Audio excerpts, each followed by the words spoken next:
자, 그 다음에 그러면 이제 이분의 시의 사상, 그 독립투쟁 결정적인 작품들이 계속 나옵니다. 그 두 번째 시가 바로 광야라는 시입니다. 광야는 넓은 벌판입니다. 광야는 넓은 벌판. 그러니까 땅을 얘기한 거예요. 아주 넓은 이렇게 광막한 벌판, 대륙 땅입니다. 이 시는 하나, 둘, 셋, 넷, 다섯, 5연으로 되어 있습니다. 5연으로 되어 있는데 이 시를 쭉 읽으면서 한번 보겠습니다. 광야. 그러니까 우리가 넓은 틀 하면 어떤 시를 쓸 수 있을까? 자, 이분의 시는 이렇게 시작합니다. 까마득한 날에 하늘이 처음 열리고 어디 다구는 소리 들렸으랴. 이게 뭔 소리예요 이거? 까마득한 날에 하늘이 처음 열리고 어디 다구는 소리 들렸으랴. 그렇다면 이게 뭐요? 천지개벽 태초에, 네, 바로 태초에입니다. 그러니까 이 우주가 처음 어떠냐? 까마득한 태초에 하늘이 처음 천지개벽의 시작이야. 이제 어디 다구는 소리 같은 게 들렸냐? 그런 이제 최초의 하늘의 모습입니다. 태초의 모습을 처음 얘기합니다. 그 다음에 두 번째 넘어갑니다. 그러니까 처음에는 태초의 세계를 그리고, 두 번째는 모든 산맥들이 바다를 연모해 휘달릴 때도 차마 이곳을 범하든 못하였으리라. 산맥들이 바다를 연모해 휘달릴 때도, 그러니까 산과 바다가 이렇게 이 지구에 보면은 있지 않습니까? 차마 이곳을 범하든 못하였으리라. 차마 이곳이 어딜까요? 이곳이 어디예요? 광야. 지금 제목이 광야입니다. 지금 광야를 노래하고 있어요. 자, 광야가 어떻게 생겼냐? 처음에 태초에 하늘이 열리고, 그 다음에 산맥들이 생기고 바다가 생기고, 그렇게 해서 광야가 생겼는데, 들판이 생겼는데, 차마 이곳을 범하든 못하였으리라. 여기에 다구는 소리고 인간이 그 역사고 문화고 문명고 전쟁이고 감이 없었다, 그런 얘기입니다. 아주 순수한 세계, 광야의 세계입니다. 그리고 그 세계가 바로 어떤 세계였을까요? 그게 바로 조선 땅이에요. 조선 땅일 수도 있죠. 자, 그래서 끊임없는 광음을 부지런한 계절이 이제 역사가 쭉 흘러가요. 그리고 큰 강물이 빌어서 길을 열었다. 문명이 시작됐어요. 그러니까 첫째, 둘째, 셋째, 요 세 연은 한마디로 하늘, 그리고 땅, 인간, 문명이 형성되는 과정을 세 연으로 간단하게 압축을 했습니다. 그리고 이 압축하면서 결국 이 광야는 한마디로 하늘이 만들어졌고, 하늘이 점지한 세계고, 여기에는 아주 순수한 세계다. 그러니까 어떠한 그 나쁜 것들도 여기에 범접할 수 없는 세계다. 그런 얘기입니다. 그것은 어느 땅도 다 그런 소중한 것이죠. 자, 그런데 그 다음 넘어갑니다. 네 번째. 그런데 이 광야에 지금 눈 내리고, 이게 바로 이제 상징적 수법이죠. 그런데 이 광야에 지금 눈 내리고, 이 광야가 그렇게 평화롭고 자유롭고 하늘이 내려준 땅인데 이 광야에 지금 눈이 내린다. 그럼 눈이 내린다는 건 비정상적인 상태죠. 바로 일본 놈들이 짓밟아서 전쟁을 일으켜서 짓밟혀서 눈 내리는 세상이 됐어요. 지금 눈 내리고 매화향기 홀로 아득하네.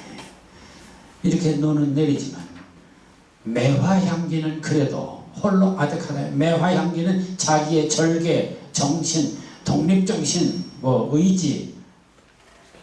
그러니 내 여기 가난한 노래의 시를 뿌려라. 그래서 나는 여기에다가 나의 가난한 노래의 시, 이 얼마나 상징. 그러니까 아까도 말씀드렸지만 이육사의 시는 철저히 상징적입니다. 내 여기 가난한 노래의 시를, 가난한 노래의 시가 무엇일까? 바로 독립정신, 애국정신, 독립투쟁 결의를 이 광야에다가 심겠다. 그러니까 준비하겠다, 그런 얘기죠. 그러니까 지금 이 광야에 눈이 내리고 있어요. 그리고 매화향기 홀로 아득하니까, 매화향기는 의지, 기계가 아직까지 살아있으니까 나는 이곳에다가 독립정신, 이것을 씨를 여기다가 심어 놓겠다, 그런 얘기입니다. 그리고서 심어 놓으면 이제 그 다음에 싹이 나서 이제 열매가 맺을 것 아닙니까? 다시 천거 뒤에, 그래서 뒷날 백마 타고 오는 초이, 지금은 안 되지만 그러나 분명히 올 것이다. 이게 무엇이? 백마 타고 오는 초인이 있어. 이게 또 문제입니다. 흰말 타고 오는 초인이 도대체 누굴까? 그러니까 이육사의 시는 이렇게 상징적으로 썼어요. 마치 예언자처럼. 그러니까 백마 타고 오는 초인, 이게 문제입니다. 백마는 아다시피 정말 대단한 장군이나 이런 사람이 타는 거고 승리를 상징하는 말입니다. 그러니까 승리의 여신, 마치 어떤 개선장군 같은 건데, 그럼 도대체 뭘까 이게? 이게 사람일까? 네, 사람으로 따진다면 어떤 광복을 이끌어줄 그런 애국자, 또는 뭐 그 구원의 어떤 주인공이 될 수 있죠. 구세주 같은 존재겠죠. 그런가 하면은 또 그러한 세계를 뭐 만들어줄 어떤 분위기, 뭐 이런 것일 수도 있겠습니다. 어쨌든 다시 천고의 뒤에 백마 타고 오는 초인이 있어. 그래서 우리는 그 이육사의 시 정신을 초인 정신, 초인시, 뭐 이런 말도 또 하게 됩니다. 자, 백마 타고 오는 초인이 있어 이 광야에서 목놓아 부르게 하리라. 그러니까 그 광복을 정말 기뻐하면서 즐거워할 수 있도록 하리라 하는 얘기를 하고 있습니다. 그러니까 대단히 그 결의에 찬 자신의 그 결심과 미래의 광복이 이루어진 땅, 그런 그 행복한 세상이 도래하게 될 것을 결의하는 역시 그런 내용의 시입니다.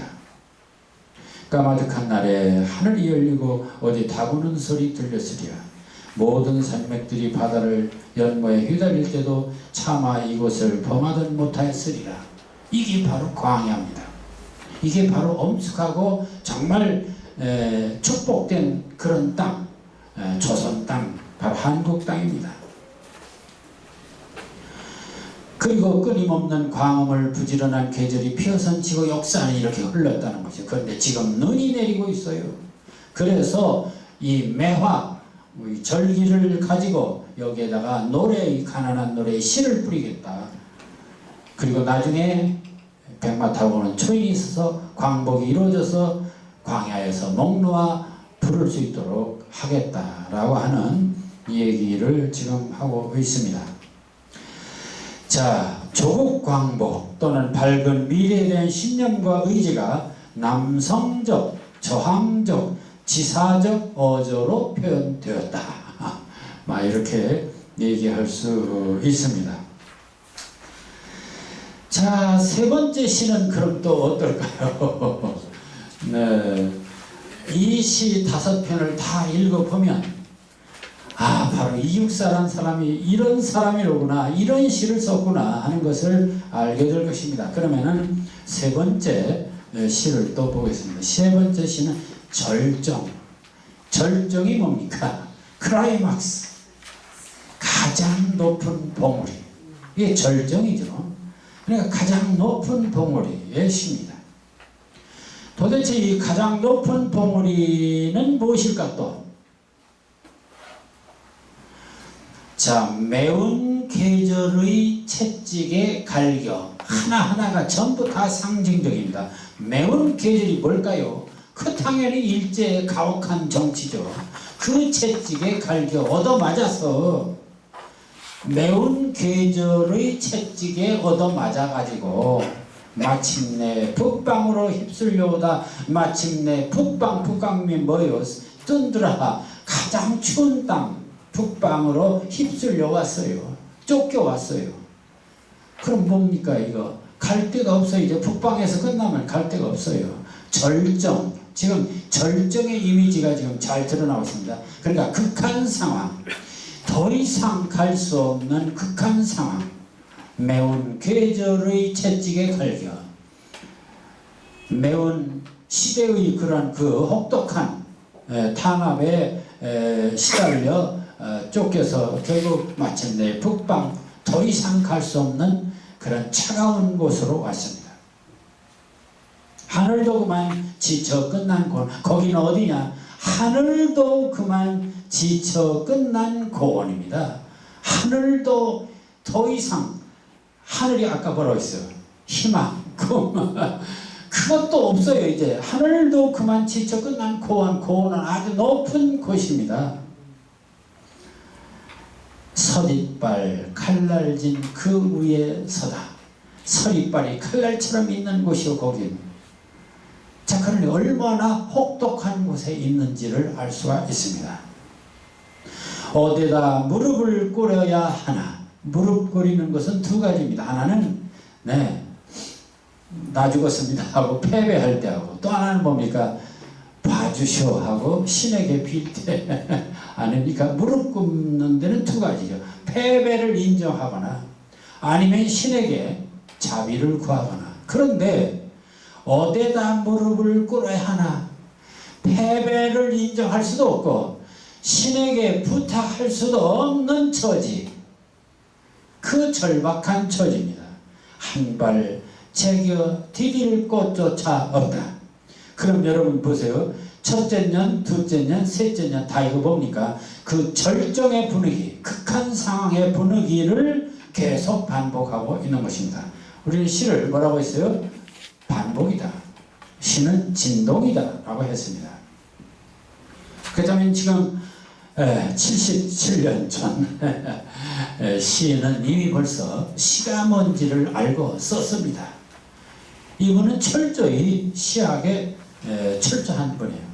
그러니까 시를 쓰면서 이 절정의 분위기, 절정의 주제를 드러내기 위해서 계속 절정 극한 상황을 반복시키고 있습니다. 그것이 북방이고, 그 다음에 서리빨 같은 고원이고, 그 다음에는 무릎 꿇을 수도 없는 세계. 이렇게 세 번이나 극한 상황을 반복시킵니다. 리듬도 있고 진동도 있습니다.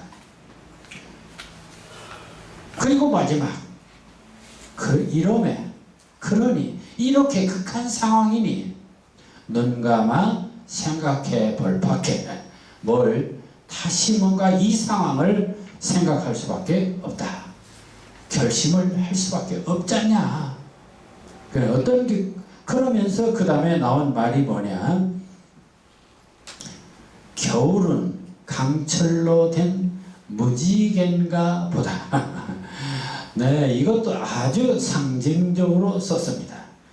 겨울은 강철로 된 무지갠가 보다.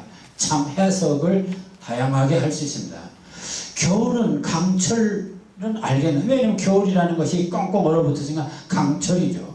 근데 강철로 된 무지갠가 보다. 아니, 무지개는 뭡니까? 아주 여름에 비가 오고 참 조용할 때 이게 무지개라는 거예요. 성경에서 무지개는 뭐예요?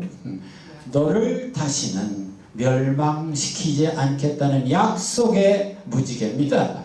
희망의 무지개예요. 또 우리가 전통적으로 무지개 타고 하늘로 갈 수, 그래, 무지개는 평화의 상징. 강철로 된 무지개인가 보다. 이게 뭔 소리예요? 이게 모순어법이라고 하죠. 이것을 하나 역설, 모순어법입니다. 강철로 된 무지개. 강철은 아주 정말 도저히 어찌할 수 없는 그런 그 절박함을 보여주는 것인데, 무지개는 또 아주 희망, 어떤 그 구원 이런 것을 볼 수 있는 것이죠. 아주 묘하게 썼습니다. 그러니까 겨울은 강철 같지만 또 무지개일 수 있다는 것입니다. 그러니까 겨울 같은 강철이지만 무지개, 네, 봄은 또 오고 만다 하는 어떤 봄을 상징하는 것이 아니겠습니까? 그러니까 한마디로 이육사의 시는 지금 보면은 계속 그런 예언자적인 시를 쓰고 있어요. 결코 여기서 우리가 참 이런 절박한 이런 극한 상황에 있지만은 그러나 극복될 것이다. 그걸 믿고 있었던 것이 바로 이육사입니다. 그러니까 그 정신이, 그 시정신이 대단한 것 아닙니까? 그런데 그 정신을 대단히 시적으로 성공적으로 썼어요. 자, 그래서 우리가 이 시를 보면서 이 시는 설명을 보니까 이런 게 있더라고요. 겨울은 강철로 된 무지개인가 보다. 이 말을 겨울은 절망과 초월의 모습, 곧 비극적 초월. 비극적 초월이란 슬프지만 그 슬픔을 극복할 수 있으니까 비극적 초월이라 했습니다. 슬프면서도 황홀함을 품는 계절. 강철의 광물적 이미지는 견고함, 차가움, 비생명성, 공격성 등의 내포와 연관되는 데 비해서 무지개는 꿈, 희망, 허망하고 덧없음 등의 내포와 연관된다. 결국 죽음과 삶, 어떤 절망과 희망, 이것을 강철로 된 무지개인가 보다 해서 드러낼 수 있는 것이죠. 따라서 이 역설적 표현은 패배와 좌절을 매개로 하여 정신의 완성을 이룩해가는 과정을 나타낸 것으로 비극적 삶의 인식과 그 초월을 상징적으로 표현하고 있다. 네, 이래서 우리는 이 이육사 시에 참 그 강인함과 예언자적인 그 모습을 볼 수가 있습니다. 이러한 생각은 바로 꽃이라고 하는 작품에서도 또 그렇습니다. 꽃. 근데 여기서 하나 특이할 것은 보세요. 이육사는 우리가 생각하면은 광복 뭐 이런 소리, 해방, 독립 이런 소리를 썼으면 참 좋았을 텐데 그렇잖아요. 우리가 어떤 그 해방이나 독립을 생각한다면 광복, 해방, 독립 뭐 이런 소리 썼으면 좋겠는데 와 독립투쟁하자 뭐 이런. 여기 제목 보세요. 청포도, 광야, 절정, 네, 그리고 지금 여기 또 꽃, 이런 상징적 언어를 썼습니다. 제목조차도 다 상징적이에요. 자, 꽃입니다. 자, 꽃 어떤 꽃일까요?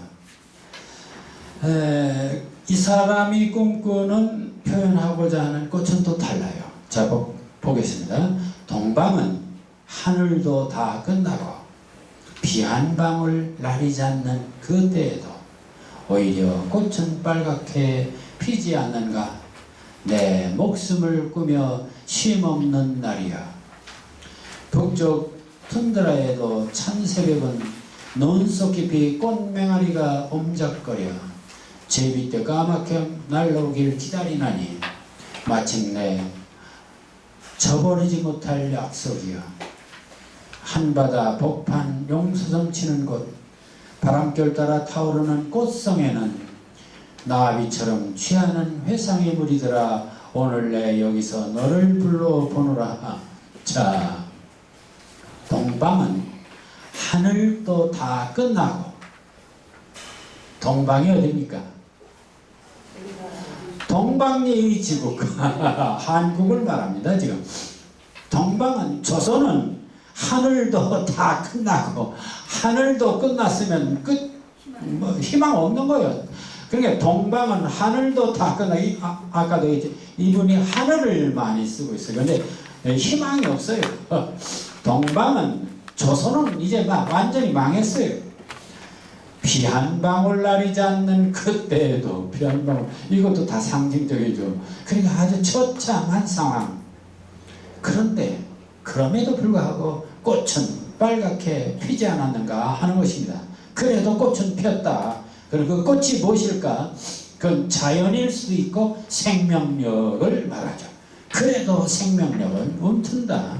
그러니 내 목숨을 꾸며 쉼없는 날이야 하고서 자기 스스로 이 목숨을 내던질 결의를 하는 것입니다. 자, 그 다음 북쪽 툰드라에도 천새벽은, 북쪽 툰드라가 북쪽 지역 그 지대를, 차가운 지역을 말하죠. 찬새벽은 눈 속 깊이 꽃맹아리가 옴작해. 그런 추운 툰드라 땅에서도 꽃맹아리가 옴작거린다. 그런 얘기입니다. 뭐 닭의 모가지를 아무리 비틀어도 새벽으로 온다 라든지, 아무리 얼음이 뭐 꽁꽁 얼어도 그 밑바닥에서는 봄을 준비한다, 이런 거, 이런. 자, 북쪽 툰드라에도 찬새벽은 눈 속 깊이 꽃맹아리가 옴작거려 제비때 까맣게 날아오길 기다리나니, 봄이 오기를 기다리나니, 네, 희망, 그 행복한 날, 광복의 그날이 오기를 기다리나니 마침내 저버리지 못할 약속이야. 그러니 내가 그날을 어떻게 잊을 수 있겠는가 하는 얘기입니다. 그러니까 이게 다르잖아. 이광수나 이런 사람은 분명히 일본한테 우리는 이제 더 이상 광복은 끝났다. 그러니 젊은이들이요, 군대 가고, 네, 그 정신대 가라. 우리는 이제 희망이 없다. 이게 바로 그 당시 친일 세력들의 사고방식이었어요. 그들은 한국은 이제 끝난 거야. 그러니까 더 이상 없어. 그러니까 일본한테 그냥 복종하고 차라리 편하게 살자. 이게 그 시절의 사상이었습니다. 그런데 이육사는 철저히 그걸 인정하지 않았습니다. 자, 그래서 끝까지 그는 그런 어떤 새로운 약속을 기다렸죠.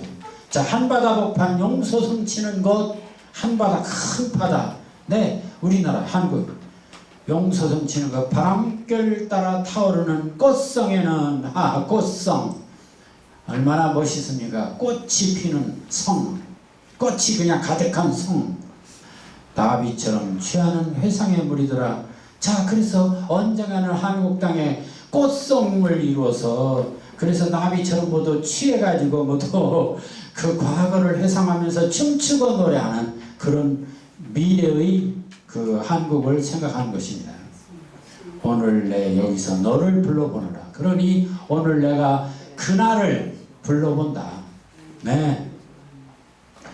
자, 이 시는 일제말 국권 상실의 시기에 독립을 위해서 몸바친 시인의 강렬한 의지가 표출된 작품이다. 절정이 한계점을 인식하고 비극적 추호를 노래한 것이라면, 아까 절정 나왔죠. 이 시는 불모의 땅에 끈질긴 목숨을 유지하며 개화, 꽃피기를 통해 삶의 의지를 실현하여 삶의 비약적 상승과 희망을 노래한 것으로 대단히 미래지향적이다. 이같이 미래지향적이라는 점에서 광야와 같다. 광야는 바로 그 백마 타고 오는 초인을 기다리는 광야와 같다. 자, 그러면 다시 또 그 이육사를, 그 정신을 그대로 드러내는, 그러니까 지금 이게 4편 했습니다. 4편이 한결같이 거의 비슷한 그러한 그 주제와 어조와 희망을 가지고, 그러니까 한 편 가지고 그를 미래를 노래했다고 예언자라고 말할 수 없죠. 근데 5번째 시도 그렇습니다. 교목이란 시입니다. 교목. 교목이 뭡니까? 학교 안에. 학교 안에. 네, 학교 교자는 아니지만 학교에다 많이 심었어요. 이 교목의 특징은, 뭐 저도 이렇게 보니까 교목은 이 줄기, 소위 수간이라는 줄기가 하나요. 딱 하나. 그리고 옆에 가지가 이렇게 뻗었죠. 그런 아주 그 큰 나무를 교목이라고 합니다. 그럼 대표적인 것이 바로 소나무, 향나무입니다.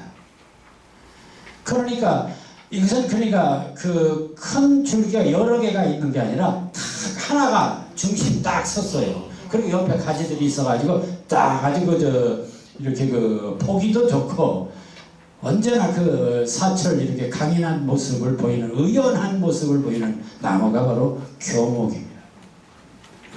그러니까 이 교목이라는 말 자체가 이육사예요 지금. 자, 그 교목이라고 제목을 붙이고 푸른 하늘에 닿을 듯이 또 하늘 또 나왔네. 이게 뭐예요? 그 교목이 그 나무 보면 하늘을 향해서 다 작은 교목은 다 하늘에 가서 바짝 서 있습니다. 그러니까 푸른 하늘에 닿을 듯이 정말 희망과 꿈과 광복의 이상적인 세계에 도달할 듯이 세월에 불타고 우뚝 남아서 더러운 세월에 그래도 불이 타가지고 우뚝 혼자 남았어요. 차라리 봄도 꽃 피진 말아라. 여기서는 아주 재미있습니다. 아니 소나무나 향나무가 꽃이 뭐 필요 있어요. 그 자체가 지금 꽃 같은 건 아주 우스운 거야. 그러니까 푸른 하늘에 닿을 듯이 세월이 불타고 우뚝 선 그 의연한 기계, 뭐 빨갛고 노란 꽃 같은 것들은 저리 가라. 이 의연한 자세를 지키겠다. 이게 바로 이육사의 정신입니다. 그래서 푸른 하늘에 닿을 듯이. 그런데 이건 이육사의 정신일 수도 있지만 여러분들 교목이라는 한 소나무라는 시를 한번 써본다고 합시다. 또 향나무라는 제목으로 시를 쓴다면 뭐라고 쓸까요? 그러니까 이게 굉장히 공감이 가는 시입니다. 이것은 꼭 애국지사의 시만이 아니고 인간이 적어도 교목이란 그런 소나무나 향나무라는 시를 쓸 때 푸른 하늘에 닿을 듯이 세월에 불타가 우뚝 남아서서 차라리 봄도 꽃 피진 말아라. 꽃 안 펴도 좋다. 그것은 바로 자기 지조를 지키겠다라고 하는 강렬한 모습을 역설적으로 말하죠. 자, 낡은 거미집 휘두르고 끝없는 꿈길에 혼자 설레이는 마음은 아예 뉘우침이라. 뉘우침이 아니라, 뉘우침 아니라. 자, 낡은 거미집 휘두르고 꽃나무 같으면은 나비도 벌도 와서 참 좋겠죠. 근데 이 소나무나 향나무 이것들은 그냥 버티고 있는데 뭐가 와요? 길게 기껏해야 거미줄이나 집어 막 이런 낡은 거미줄 휘두르고 아니면은 바로 현실이 그렇다는 얘기죠. 그러니까 일제에 의해서 완전히 이 교목 자체가 한국일 수도 있고요.